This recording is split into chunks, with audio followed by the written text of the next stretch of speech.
दलित को सिर्फ 10 लाख और नौकरी का अता पता नहीं, अन्य लोगों को 40 लाख और एक अच्छे पद पर नौकरी दी जाती से साफ जाहिर कि सरकार की नजर में दलित की क्या औकात है। आगरा पुलिस ने जरा भी पीड़ित परिवार के साथ न्याय नहीं दिखाया, वहीं परिवार के साथ आए दिन गलत व्यवहार किया। दबाव बनाया जाता है कि उनके घर बैठकर कि किसी भी तरह मामले को रफा दिया जाए।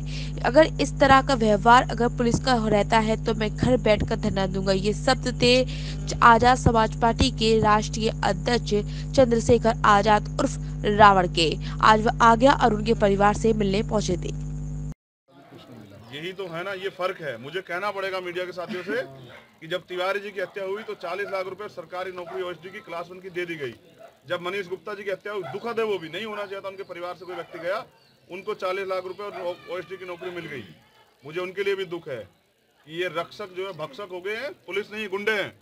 लेकिन मेरे व्यक्ति की हत्या की जाती है तो 10 लाख रुपए और एहसान कर रहे हैं। नौकरी कब मिलेगी, कहाँ मिलेगी पता नहीं, अज्ञात में मुकदमा। तो ये दलितों की हैसियत है और इस हैसियत को हम ये समझते हैं कि हम भारतीय संविधान के अनुसार हमें भी बराबर के अधिकार हैं। चंद्रशेखर जी, जिस तरह से विपक्ष सरकार को घेर रहा है या इस मामले को उठा रहा है, क्या इसके लिए कोई विपक्ष की पूरी कमेटी बनेगी? सारे लोग इकट्ठा होकर लड़ेंगे? सरकार, ये पुलिस किसकी है बताइए? सरकार की पुलिस हमारे लोगों की हत्या कर रही है।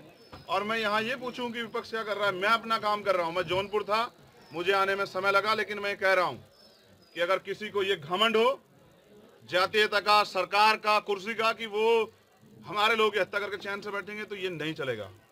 अभी हम हैं और हमसे लड़ना पड़ेगा, या फिर करें हमारे भी कत्ल। अगर चाहते हैं कि न्याय को बाधित कर दिया जाए तो फिर हमारे भी कत्ल करें। अगर जैसे हमारे भाई की हत्या की तो हमें भी गोली मारे सरकार, लेकिन अगर सरकार सोचती है कि वो न्याय को बाधित कर देंगे तो ऐसा नहीं हो।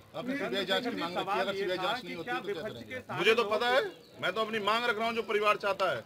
नहीं होगी उसको करवाने के लिए तो हम लोग हैं। पीड़ित परिवार से क्या कुछ बात? पीड़ित परिवार से बात करने के बाद सारे लोग मदद का आश्वासन दे रहे हैं। आप भी आए हैं, मिलकर बातचीत हुई है, तो क्या पूरे सारे जो मिलने आ रहे हैं सारे विपक्ष के लोग एकजुट होंगे या अलग अलग ऐसे ही लड़ते रहेंगे? सर, पिकनिक टाइम नहीं चल रहा है।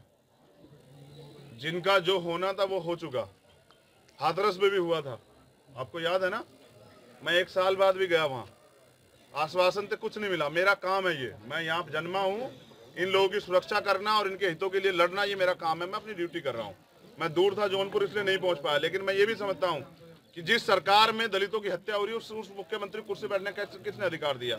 अगर वो उस प्रदेश की जनता को सुरक्षित नहीं रख सकता तो वो कुर्सी पे क्यों बैठा है? एसएसपी किस मुंह से हमसे आंख मिलाएंगे? उस बच्ची से, वो जो 1 महीने की बच्ची है, कैसे आंख मिला कहेंगे कि मेरे लोगों ने हत्या कर दी? तो जिस सरकार का मंत्री, राज्य मंत्री किसानों पे गाड़ी चलवा देता हो, उस सरकार की पुलिस अगर दलितों को जो हत्या कर देती, कौन सा बड़ा काम है? अभी घर वाले डरे हुए हैं पुलिस से, रात भर पुलिस ना रहती, खाना नहीं खाने देती है। आपका उसमें क्या कहना है? अगर नहीं खाना खाने देगी तो हम यहाँ रहेंगे। अभी आपके सामने बोला है ना, खाना नहीं खाने। उन्होंने मुझे आश्वासन दिया कि अब नहीं होगा। अगर अब ये होगा, जिस तरह से पुलिस वहाँ घुस के बैठी हुई है और जिस तरह से पुलिस पर दबाव बना रही है, तो मैं यहीं बैठ जाऊंगा। कुछ बोलने मेरी राजनीति, मेरा काम ये नहीं। उन्होंने मुझसे बोल दिया जो बोलना था। हो सकता है आप में से भी कोई पुलिस का आदमी हो